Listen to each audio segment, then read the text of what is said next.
What is up, everyone? Welcome back to another episode of the Roots and Streams podcast. I'm your host, Matthew Yamas, and today I am recording again from the 818 Auto Detail Co. headquarters from our office. You can see last time, was there a desk built behind me? I don't believe so, but there for sure wasn't that tree there.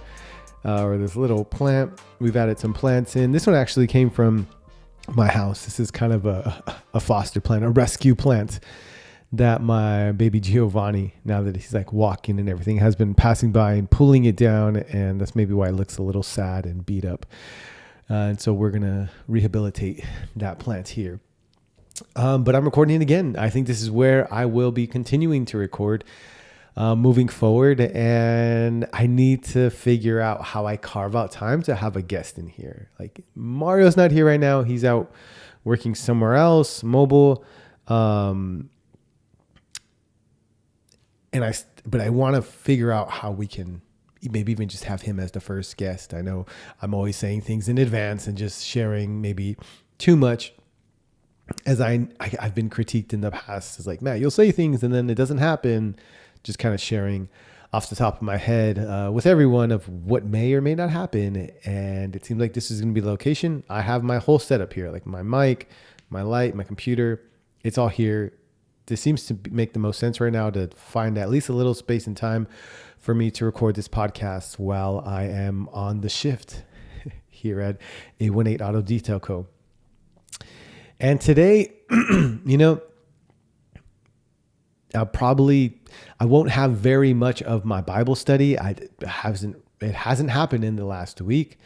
So that won't be on here, but I do have things to share. I did think about like just the process of starting this business, the stress of it, the complications, some of the things that maybe go behind the scenes of making that shift from being somebody who was working 9 to 5 or working salary for a company and then switching to starting your own company, and just all the things that have shifted and have been somewhat stressors on my marriage, on my relationship with my kids, on just home chores and really practical things like that you don't hear about. And we don't share them on our social media. I think they are important though. And I'm sure other people share as well. But I wanted to include myself in that sharing and being vulnerable in what it looks like. As you can imagine, and everyone will say it's not all perfect. Even if you have all the right amount of money and everything, it's still a change. And so we also have something in that, in all the difficulties, we have something that is coming down the pipeline that is very exciting. Now we just got confirmation that we will be receiving, our order is ready, this huge order, at least it's huge to us. Like, I'm talking like 3 pallets of stuff that's going to be coming here to our shop that we're going to be putting on the shelves, and we are going to be heading over. I think it's okay for me to say we've shared somewhat privately, and really by the time people hear this, maybe this is going to be the first place to hear it. I know there's not a lot of people that are from our social media 818 page listening here. I think it's okay. But so Shine Supply, the supplier, the auto detail supplier in Ventura that we have been so excited to be partnering with, and that Mario has really built a relationship with, and they have just seen his dedication, the owner, who also has his own podcast as well and talks about vulnerability and his own struggles as well. So shout out to Wagon Pullers podcast. That is another podcast that has just been great to listen to, and just to hear that perspective from the auto industry, the auto detail industry. So I say that just to share the excitement of getting in that order, getting in those supplies, because we've had our racks up, if you followed at all, and they're empty. We don't have anything to share, to sell. And so this is going to be pretty big for us to bring in that big of an order, that expensive of an order. It's been quite the expense, but I think it's a great investment, and it's going to sell, and we are going to be able to make a profit off of it. And we're grateful for the opportunity to do that, and that we can carry more supplies moving forward. So we're excited about that. That's going to be a whole trip tomorrow. Today is Thursday, tomorrow's Friday. So perhaps next week we'll be officially putting it on shelves and getting it ready for everyone to come pick up. Picked up a slight little cough that seems to be going around. And I just want to share that these last couple of weeks, as we are making big purchases, as we're paying our lease, as you can imagine, it takes a good amount of capital, and it has been a little stressful to be almost 2 months in, and we haven't officially opened up for business, and feeling that stress of like, okay, we're spending, we're building, we're spending, we're building, we're placing this big order that we're stretching us, and we definitely can take we can use all the prayers we can get. I just wanted to share a little bit, not to alert anyone, and I'll take all the prayers, like I said, or to be worried. But I feel like that stretch, that stress, a little bit of anxiety of like, man, are we going to make it? Are we going to be able to pay our rent for like how many more months? And I hope this doesn't make out to our landlords and like make them worried. I think that's funny if they listen. But, the good thing is like, even with that stress, like one of us will have more faith and reassurance and then the other. Like it's funny how the tables have been turned. Like in the beginning, I was probably more so, let's go, it's going to work, we got it. And then now that we're spending more and we didn't really have a date, but it's like we're almost 2 months in and we're not selling anything yet because we don't have anything to put on the shelves. It's like Mario has more of the faith, like, dude, this is going to work, don't worry. And also we just know that we can pivot. But I think sometimes when you're in the moment, you're spending money, you see it's getting tight, the bank account's getting low, you're not thinking creatively just yet, or you're not thinking about who's in your network that you can borrow from, or maybe a loan. You're just thinking there's going to be no more money in the account, the credit card's going to be maxed out, and we're done. It usually isn't the situation, but that's what it feels. So that feeling, I just want to acknowledge that feeling. And if anyone's ever felt it, or maybe feel it in the future, or if you're thinking about going into business, like it's okay. Like that feeling is going to come up.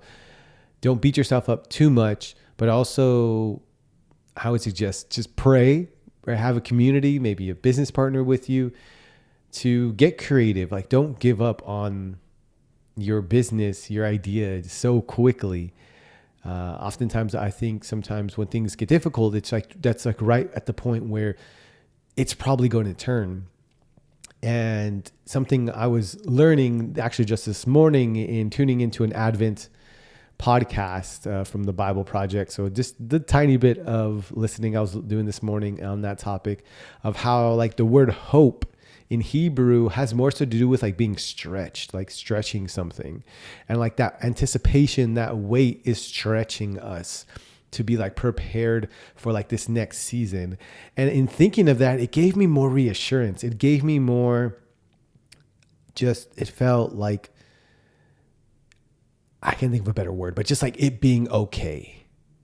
Like it was easier for me to accept, like, okay, I feel stress because we're not selling yet. I'm spending more time away from home and we're adjusting schedule wise. The kids are crying. It's putting this pressure on my marriage. But when I think about it in that idea that it's a stretch, that it's almost like this in the waiting of becoming and stretching myself to be the man, the person, the child of God in the season that's going to prepare me for being like able to handle the situation that's coming, that's here. It's kind of exciting. Like, okay, this is temporary. And if anything, I know about temporary pain. I know, and I like to think I'm someone who's pretty good with that. Like if I know this is just going to stretch me, this is just a temporary pain, I'm usually pretty good with that. I think people that are really close to me know that. I'm not trying to flex or anything, but I've definitely have challenged myself in that area, and so I think taking that into mind, if you're going through anything that's bringing you stress and you're not sure if it's going to work out, but you know you're doing the right thing, or you know you're just doing the last thing that God told you to do, or you know that right you are doing something that's going to better your life, better your family's life, and it's just going to like, it feels a little unsure in the moment, but it could be just a moment of stretching, of you building on that faith, that hope, that and the stretching is going to prepare you for the season to come. Because I'm sure this isn't going to be the last time I'm going to be stressed, or Mario, over finances or how things are going to work out, or maybe we're going to be stressed on we have too much business and how we got to hire somebody. That'd be a great problem to have. I'm saying that now, but probably, 6 months to a year or however long it takes, I'm going to be like, guys, I regret saying that. I hate that we're so busy. I want to sell the business because I can't take it anymore and it's ruining my life. That may be a thing. However, I'll have to remind myself I'm being stretched. I need to just take a moment, realize that this stress, this discomfort, right? I can shift it in seeing that it is taking me somewhere. This is temporary. I'm putting my hope in God that He is putting me in this situation to stretch me, to grow me, so that I'm prepared for the thing that's coming. And once that comes, I'll be more prepared to handle it in a more wise and productive manner. And so that idea, I know I'm talking about that, like that idea of the word that translates usually to hope or waiting in Hebrew, it also means like stretching, which I think is really interesting, and how God is always like infinitely stretching us, right? And they're preparing us for this next season. And it's uncomfortable, but He's doing it in a way where it's good for us if we're doing it on His terms, right? On His will, not for just for our benefit to get, the nicest car and the biggest house and trophy wives and all those things. I feel like when you're stretching yourself just for those things, that's probably where you're getting very unhealthy anxiety and stress, because it just feels empty. I'm not even going to bash or judge people for doing that. I would just imagine when we're doing it for those things, it feels kind of empty. And right now, it doesn't feel empty. It doesn't feel like this stress, this pressure that's on me right now is all for like an ends that has no means. Like it's just an empty, money hungry thing that I'm doing. No, like I also am keeping it in mind. Like I see the community just benefiting from us being here, like bringing this product here, Shine Supply here is a huge benefit to the detail community. I want to be a blessing to the people, whether they're a customer getting their car detailed here or picking up products, to be able to have great customer service, to build relationships, to have great conversations that are even beyond work. And I've even told Mario like the idea of even having Bible studies here in our shop, or people getting baptized. Like, I know that may be crazy to say, maybe, and I've shared it with Mario, so I said it right from the beginning. If God is calling me to that, I'm not going to force it and try to just do it because like I'm this gung-ho Jesus person, Christian person. No, I only if it's making sense and that's where it's taking us. I'm open to it. So I think doing it for those reasons for me feels like this is a stretch to grow me, to grow my hope, my faith in this area. And so in some of that stretching, I'll share some of the details. I know for myself and Sandra, my wife, it's been me not being home as much anymore, right? She was used to me working from home, for me being not working the last whole year, having breakfast very slowly with her in the morning and making coffee, dropping off and picking up the kids. Now it's reversed. Now she's dropping off and picking up the kids. I still come home and cook and help with the kids when I can, but it's not as early maybe as she would hope or she's used to. And so that's an adjustment.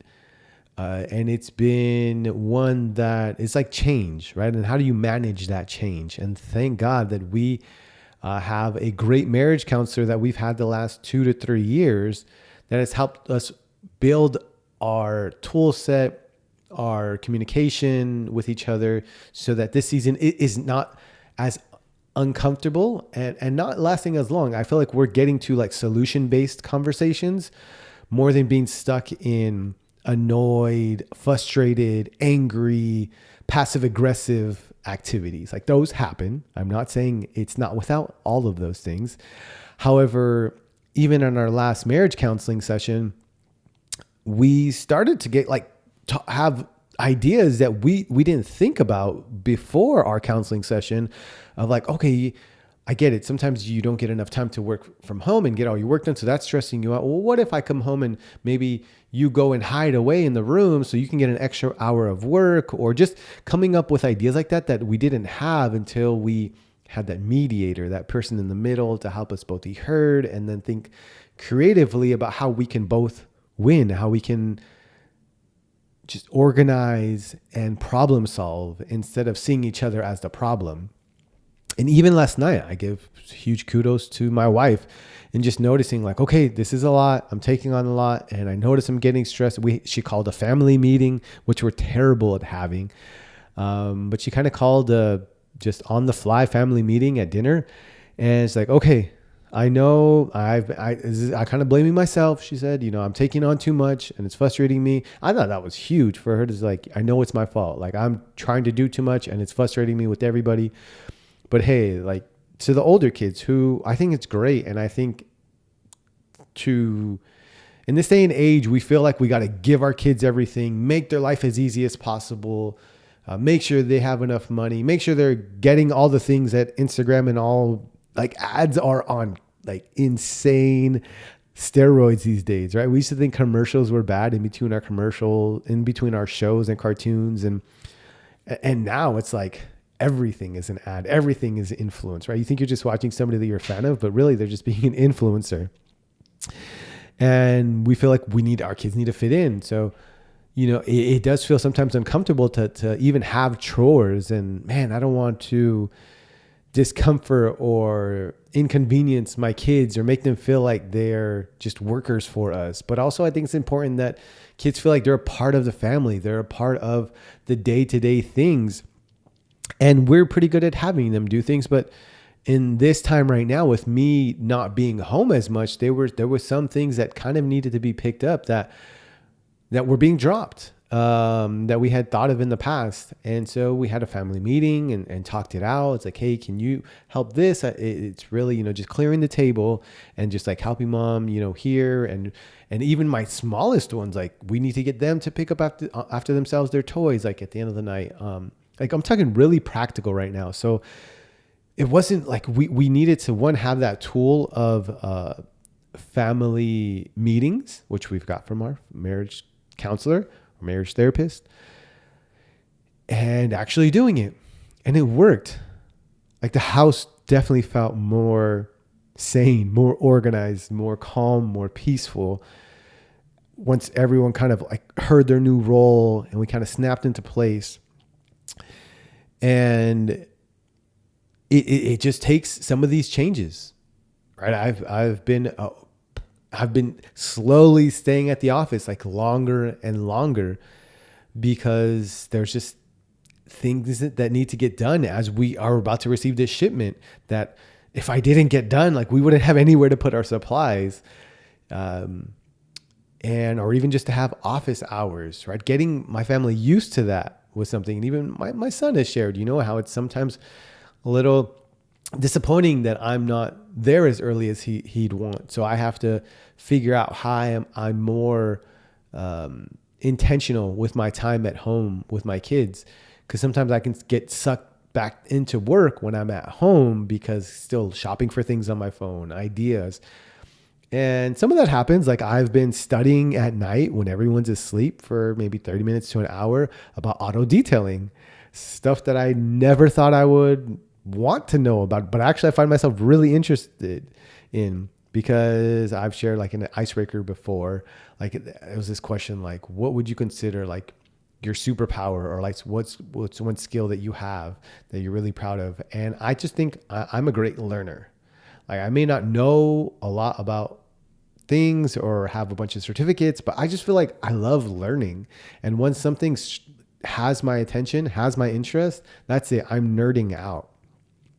Like I'm proud of, you may have seen this on social media. Like I went to my first detailing class and I helped detail a car and did a ceramic coating on a matte finished car. And, even days leading into that, like looking up about and learning about like why is auto detailing, like why do we need to protect our paint? Does it need to be taken care of? And all of the, like on the molecular level, like learning about like how the paint on our cars and the protection that it comes with is really, it's like a phone, right? And it's not, I don't think it's so smart to have a phone without a phone cover, something to protect it, right? So it can last. Or even our skin is another metaphor. And so learning that, wow, this isn't just like just to make your car look shiny. Like you're protecting the life of the paint, which is what the car looks like. Like if you wanted to pass that car down or you wanted to sell it later,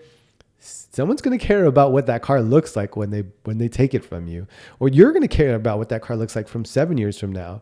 So I don't want to turn this into an auto detail podcast. There may be some things, it may go more towards that route just because that's where my life is now.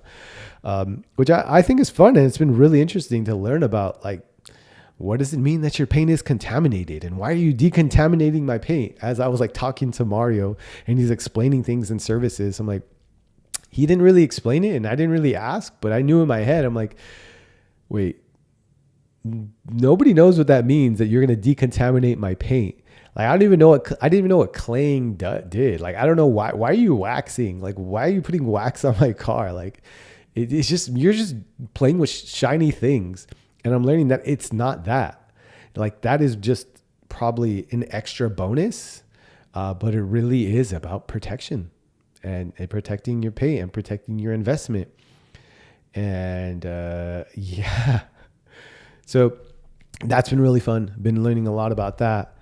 And yeah, so as we gear up to do business, trying to just get all of our kind of ducks in line and get everything prepared, trying to make sure our office is comfortable for us, to have a space that we can hang out in and have some private space, and also make sure the lobby and the retail space is comfortable and ready for customers. So I'll go back to sharing, some of the stressors from the business. Like there's days where I come, and Mario's probably noticed it, where I'm kind of tired, but I'm just feeling negative about the future of business that day. But I just know, but I got to tell myself, even though I can't shake off the emotion and the feeling of it, I can at least tell myself, look, you feel this way. It's hard to not feel it, but keep moving forward. So daily bread, meaning the time you've been provided, the resources you provided by God today, that you can get something done today, just move forward. There's times where, and it happens more often than not, where I feel like, okay, I'm gonna get this done, then this done, then this done, then this done, then this done. And all I get is this done. And it frustrates me because that brings on more anxiety. Like, man, I didn't get everything I needed to get done. We need to get all that done so that we could do business. And if we don't get all that done, and then it throws off my next day. So even dealing with that, I don't know if you're somebody who's like that. I know not everybody is, but I kind of like see like a certain amount of tasks that I need to complete in order to get to the point where, okay, I can start making money again. And even like that idea of making money, I think that's one of the stressors of bringing in like financial stability, which is important, right? Important, but also accepting, and it may sound crazy, the fact that even if this whole venture is not financially viable, I'm still important. Like I'm still loved. Like I know I don't believe that entirely. I'm telling myself right now, like I'm worried that this won't work out. There's a possibility. It's not impossible that this won't work out. And even just being okay with that and knowing like, it's not the end of the world. Like, it doesn't mean that God doesn't love you. It doesn't mean your wife doesn't love you. It doesn't mean that nobody will support you. It doesn't mean that you'll never find a job. You'll never make a dime again. And even if so, am I still important? Am I still lovable? Am I still part of God's plan to do something? Like, accepting those things is difficult. It's been difficult more days than not lately. I hadn't noticed that was like kind of at the root of things until recently, where I noticed, okay, I'm stressed because we haven't started doing business. We haven't started making money. But also I know like we haven't been ready. We don't have product here. Like, we're still trying to get our schedules right and everything in line so we can do business in a orderly, like seamless manner that's good for customers. So I know that we just weren't ready, but that was like the kind of the bottom, the root of my anxiety it seemed to be focused on money. And so when I noticed things like that, I was like, hey, Matt, you're just worried about money. And then having to like know that, and even going to play basketball in the morning has been great. And I almost wanted to cut that off. Went Tuesday and went this morning Thursday, but Tuesday for sure connected with one of my boys, Los, who's been on this podcast before, and even connecting with him and just being open, like, man, Los, I've been stressed lately, man. Business, this is the stressors. This is what's been going on. And he is an entrepreneur himself. And so he's like, Matt, you got to ride the wave. I've had ups and downs, and I've had loans and still have, and, just the different financial parts of it, and just shared. And so to have that community, I think, is something else I wanted to share, is like having people in your life that you can share and they can relate to you about where you are and hear you, and not just, tell you everything's going to be fine, even though he was reassuring me and reminding me like about the story about how in the storm, the disciples are on the boat, and he's like, and where was Jesus? They were on the boat in the storm, the boat's going crazy. And where was Jesus? He was napping. He's napping at the, in the boat, in the like room headquarters. And and just reminding me that even though everything feels like a storm to us, Jesus is there with us in the fires, in the storms, and he knows everything's going to be all right. He got us. It's just, we got to know that everything's going to be all right because he's on the boat, right? We shouldn't be looking at the storm. We can feel it. And it's not that God wants us to not feel and to just be numb to everything, but to know that when we get overwhelmed, just know, oh, Jesus is on the boat. Like, my God's on the boat. Like, my heavenly Father, my dad's on the boat, and he's come through before, and he's in control, and he knows best. So let me just go and let him know, like, hey, there's a storm. We're kind of worried, but you don't seem to worried about it. So let me know what I need to do. Right. And then following that way. So connecting with Los, like I said, who's been on this podcast, really helped. That was really helpful for sure as well. So just to have that fellowship, those friends like that in your corner, very important. So if you are thinking about starting business or making big change, like, work on having that community, people in your life, spending time, if you're a believer, just learning more about God's love for you. I think that has helped, even though sometimes it's hard to just anchor to all on its own. I think God made us definitely to be in community and to be with people who will remind you of that and then kind of help reel you back in. So having community is definitely been something that has been vital for me. And I'm so blessed to be able to be doing business with somebody like Mario. Like, I know he's great because he could definitely have a lot of positive energy. He's very good about like having laughs and whistling while he works. So sometimes it makes me feel kind of ashamed that I feel so down, and I try to hide it. But yeah, so that's wanted to share where I'm at, business wise, family wise, marriage wise, just emotionally, how this journey has been going and where we're at. and keep this podcast going. This really is another episode of me just saying, look, I may not have it all scheduled out. I may have not done all the Bible studies and have the exact topic, but I know I have something to share. So let me go ahead and click record and share with everybody who's been riding with me. And I think everybody who's listened this long, I love y'all. And until next time, peace.